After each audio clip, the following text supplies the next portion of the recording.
Bonjour à tous, bienvenue sur Destination UIT. Vous êtes sur la web radio de l'UIT du littoral Côte d'Opale. Aujourd'hui, je suis à l'UIT de Calais, sur le site de Calais, avec 3 représentants du département informatique.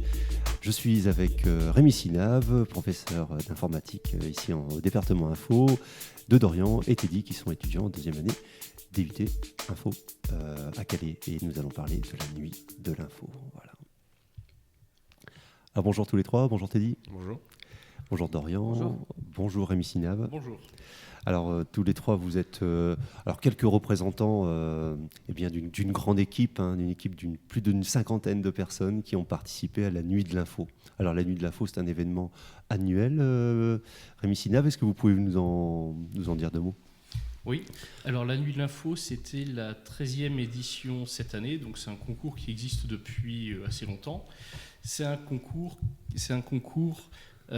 qui est totalement décentralisé, c'est un concours qui est national et chaque université a la possibilité d'organiser localement l'événement. C'était le 5 et 6 décembre.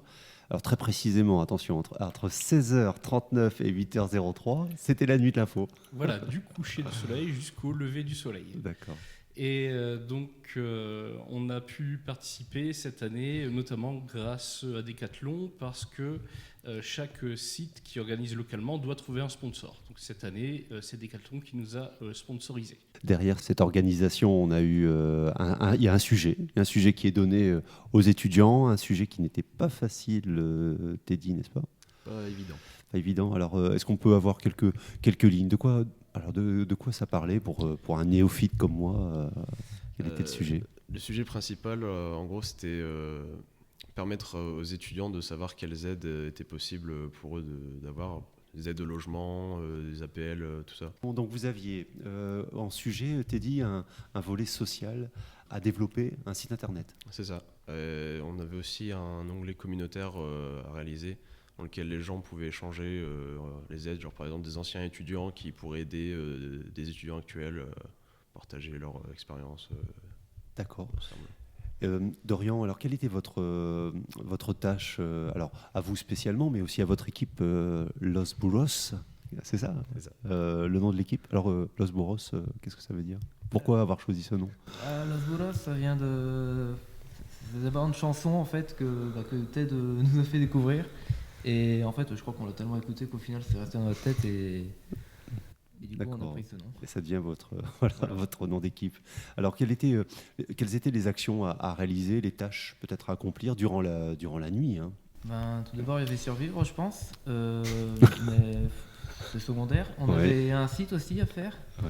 Du coup, il y avait pas mal de choses à faire sur le site. Il y avait le front pour l'interface, il y avait le back pour le fonctionnement interne.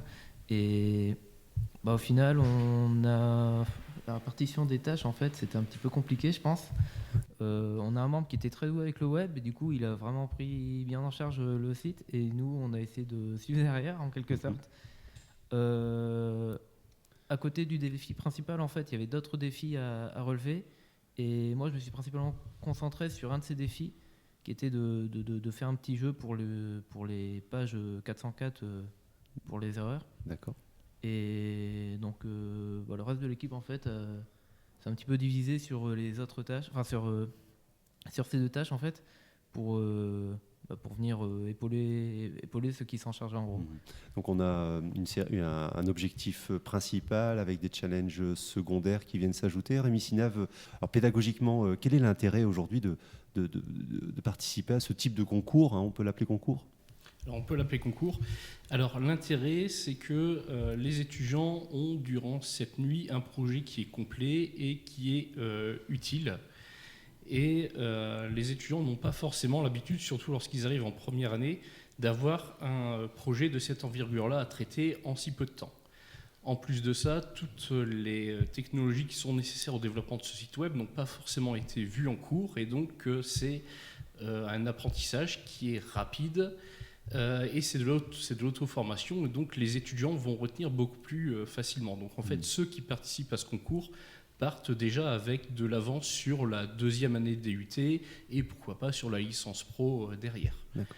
En plus de ça, il y avait OVH qui proposait de fournir des serveurs sur lesquels héberger les sites web aux participants, et il y avait la prise en main justement de ce serveur qui était à faire par les étudiants. Et ça, en général, même pour les DUT de deuxième année, c'est une grande première. D'accord. D'ailleurs, je pense que les étudiants peuvent parler de ce moment de solitude qu'ils ont vécu au moment de prendre la main sur le serveur. C'était la traversée du désert pour la prise en main du serveur, t'as dit ? C'était compliqué. Pourquoi ? Alors, qu'est-ce qui t'a semblé compliqué dans cette opération ? C'était beaucoup de découvertes, en fait, c'était que des choses qu'on ne savait pas. Et juste la connexion à SSH qu'on avait vu auparavant en réseau. Mais après, tout ce qui était génération des clés, on avait un peu fait, mais très vaguement. Et c'était pas forcément la même chose, quoi, ce qu'on avait vu en cours. D'accord, donc j'entends bien. Alors, on est face à un problème et l'étudiant qui n'a pas forcément vu bien une leçon correspondante au problème doit réagir, doit s'informer, aller chercher des informations pour essayer de débloquer la situation. C'est ça, M. Simal ? Voilà, c'est ça. Donc, il y avait en ligne des possibilités d'avoir des tutos qui permettaient de se débloquer. Mais même avec ça, en fait, les tutos n'étaient pas faits spécialement pour OVH à chaque fois. Et donc, il fallait absolument s'adapter à la configuration de chez OVH, ce qui n'était pas forcément évident. Alors, c'était un problème qui s'est retrouvé nationalement, puisqu'il y avait beaucoup d'étudiants qui en discutaient. Il faut savoir que durant toute la nuit, il y a un serveur Discord qui est mis en place, et donc tous les étudiants de France discutent sur ce serveur. Donc cette question de la mise en place du serveur OVH a posé beaucoup de problèmes à tous les étudiants de France. Voilà, on est un petit peu moins seul, Dorian. Alors quand on voit les copains qui sont aussi en difficulté, et ça au niveau national. Oui, ça rassure un petit peu, mais d'un côté, ça rend un petit peu triste de ne pas arriver à faire quoi que ce soit. D'accord. Vous étiez bloqué pendant un petit moment.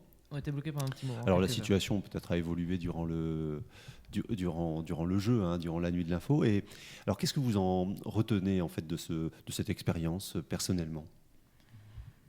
Teddy ? Moi j'ai trouvé ça assez sympathique parce qu'on travaillait dans une ambiance assez conviviale. Puis ça nous a quand même permis d'apprendre des choses intéressantes, tout ce qui est du web. Moi, j'aime pas forcément le web à la base, mais j'ai quand même trouvé ça sympa de travailler en JavaScript. Il y a une bonne ambiance, et ce, toute la nuit ? Ouais, toute la nuit, c'était sympathique. Ouais. C'est pas trop difficile de rester éveillé, Dorian ?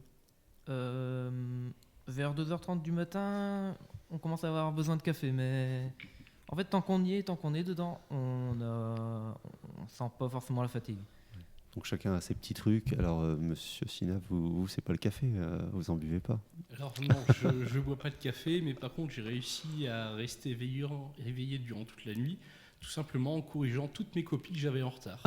Ça m'a permis de rattraper tout mon retard depuis le début de l'année. D'accord, donc il y a quand même des bienfaits. Alors la nuit de l'info, ce n'est pas l'unique événement qui est organisé de ce type dans votre département de formation. Est-ce qu'on peut faire un tour d'horizon des autres événements qui eux aussi amènent les étudiants à se mettre face à un problème complexe ? Alors, on essaye de participer à un maximum d'événements, que ce soit de manière locale ou nationale. Il y a 3 semaines, 1 mois à peu près, il y avait le WIMO à Dunkerque qui est un hackathon. Il y aura également au mois de mai les 24 heures des IUT, auxquelles on participe depuis de nombreuses années. Cette année, ça sera à Dijon, et les 24 heures, c'est durant 24 heures, cette fois-ci, non-stop, 3 épreuves de programmation. D'accord.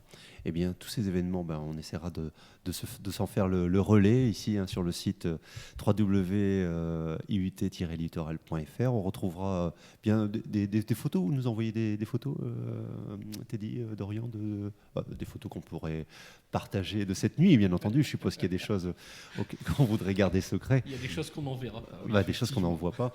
Donc on retrouvera des photos sur notre fil Twitter, hashtag IUT Littoral. Et puis bravo à tous les deux, bravo à votre équipe Los Muros, d'avoir été jusqu'au bout de l'événement, même si effectivement quand on est en concurrence avec des grandes écoles, c'est difficile de faire sa place sur les résultats, mais en tout cas on comprend bien que malgré le fait qu'on ne puisse pas accéder aux premières places, l'objectif c'est un objectif pédagogique, et l'intérêt c'est, comme dirait Pierre de Coubertin, c'est quand même de participer. Voilà, merci à tous les trois, monsieur Sinav, merci. Dorian et Teddy, je vous souhaite bon courage. qu'il y a dans vos études et on se retrouve très bientôt pour de nouvelles émissions. Merci à tous les trois.